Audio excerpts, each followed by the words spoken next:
Hello guys! Hello Taurus! Welcome dito sa aking channel, Kapalaran Day. Welcome. Alamin natin kung anong messages, vibration, gabay energy para sa lahat ng Taurus. This is general reading. I hope na makuha mo yung energy.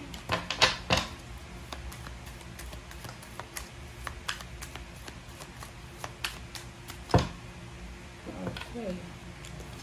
This is 39, 5th chakra, Archangel Gabriel, and attachments. Okay, number 5. Taurus, comment down below if you resonated. Sinasabi ng bara sa'yo dito, Taurus, na possible na kailangan mong maging matalino ngayon. Lalo na sa mga attachment, partnership, collaboration, friendship, lalo na sa relationship, intimate. Sinasabi ng bara sa'yo na possible na meron kang connection.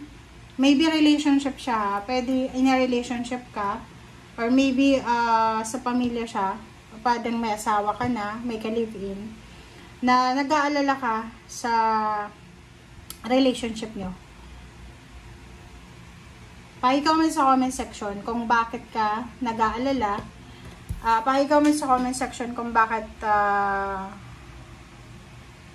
masyado kang balisa. Balisa ito balisa sa kung ano man to na attachment na meron ka. 39, 9, 10, 11, 12. So, 5th chakra, Archangel Gabriel. Sinasabi ng barahan ni Archangel Gabriel na huwag kang mag-alala kasi kung ano man tong connection, kung ano man tong attachment na hindi nag-work na, ibig sabihin naka-destiny na talaga siya na matapos na. Yung parang halimbawa may mga relationship kayo, may attachment, friendship, partnership, collaboration na hindi na nag-work pero pinipilit pa rin na mag-work. 'Di ba? So, comment down below kasi si Archangel Gabriel, 55 siya 'di ba? 55.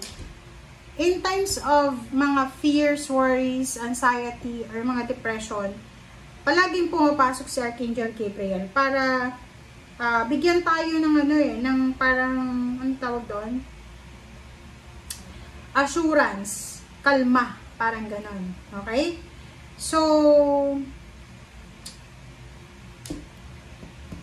samantalahin natin. Okay? So, sa linggong ito, i-invoke mo si Archangel Gabriel para tulungan ka na magkaroon ng lakas loob, tulungan ka na makapag-survive or makasurvive ka, tulungan ka na matapos na kung ano man tong inaalala mo, lalo na sa relationship, maybe this is relationship, this is your family, or kung ano pa man. Okay? So, take advantage natin si Archangel Gabriel sa linggong ito. Okay? So, invoke Archangel Gabriel. Wait lang guys.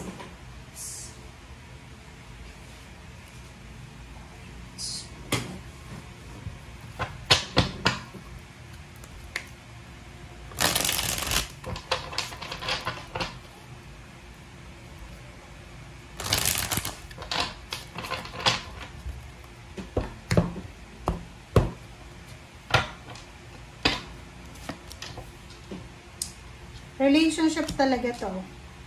Tingnan mo. Parang sinasabi mo dito na pagod ka na sa relationship. It's either ikaw or yung person mo. Kaya, Strength card, Archangel Gabriel. Okay. Sa ilalim mo dito is Death card. So, talagang tapos na. Okay. Page of Swords. Talagang tapos na. Okay. So, tingnan mo siya. Sabi ng bara sa'yo dito, meron dito ng mga Taurus na may mga relationship talaga kayo, attachment, na talagang pinipilit nyo na lang. 'Di ba? And sabi sa'yo dito, sabi ng Death card, tsaka ng 5 of Swords na as much as possible, okay, as much as possible, we need to, tawag dyan, let go. We need to let go. Hayaan natin ang Panginoon na ibigay sa atin yung para sa atin talaga. Kasi, yung strength na to, sinasabi sa'yo na kailangan mong maging malakas, kailangan mong maging matatag. Lalo na kung ito ay asawa. Like for example, yung asawa mo, sabi sa'yo, ayaw niya nang makisama sa'yo, hindi ka niya na mahal, gusto niya nang umalis. Hindi naman pwedeng pilitin mo siya na makisama sa'yo because mahal mo siya. 'Di ba? So, sabi ng baraha sa'yo dito na kung ano man ang magtatapos, it's either relationship. Maybe sa relationship na to, pagod na eh. May pagod na dito eh. It's either ikaw yung pagod na or yung other person mo pagod na. So, may relationship na pwedeng magtapos, may attachment na pwedeng magtapos, na yung isa posibleng umalis na. Kailangan mo maging malakas. Okay, kailangan maging malakas. Siguro sa ngayon, mahihirapan kang makarecover.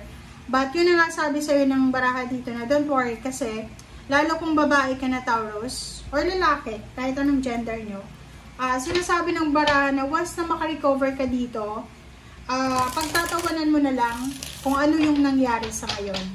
Diba?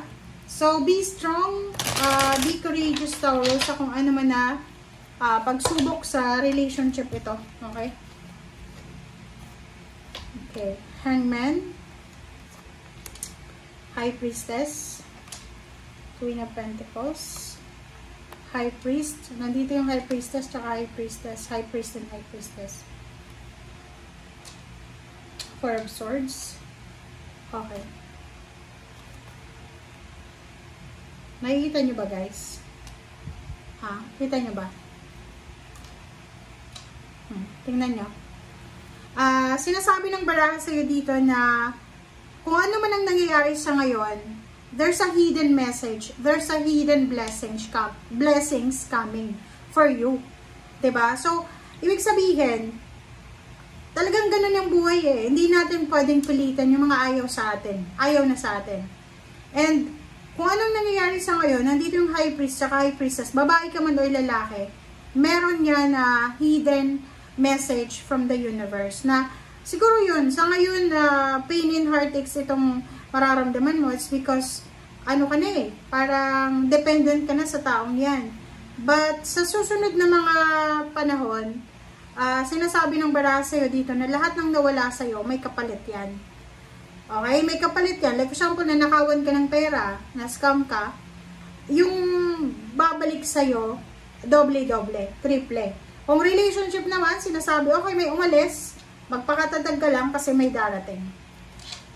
Ten of Swords, Four of Swords, Queen of Pentacles. So, sinasabi ng baraha, if it's emotion, like for example, iniwanan ka, gusto kang iwanan, gusto makipaghiwalay sa'yo, makipag-break sa'yo, okay, palayain mo. Okay? Kasi, maghihilom din yung sugat na nararamdaman mo sa ngayon. And Four of Swords, sinasabi ng baraha na siguro sa ngayon, nasa pain and heartaches ka, pero hindi naman magtatagal, matatahimik din yung buhay mo. So, kung problema yan sa relationship, gamitin mo yung sitwasyon mo ngayon para magtrabaho ng magtrabaho, magpakayaman ka, para hindi ka na, kasi pag mayaman talaga, hindi ka iiwan eh. 'Di ba? Okay, so eto siya. Eto yun guys, sinasabi ng baraha. Siguro iiwanan ka ngayon because of money. Siguro, yung taong ito na matagal kayo nag-live-in, matagal kayo mag-asawa, matagal kayo magkarelasyon, hindi siya kontento sa kung ano yung meron ka. So, sinasabi ng baraha sa'yo, hayaan mo lang. Okay? And gamitin mo yon as stepping stone para umasenso ka. Thank you guys. Bye!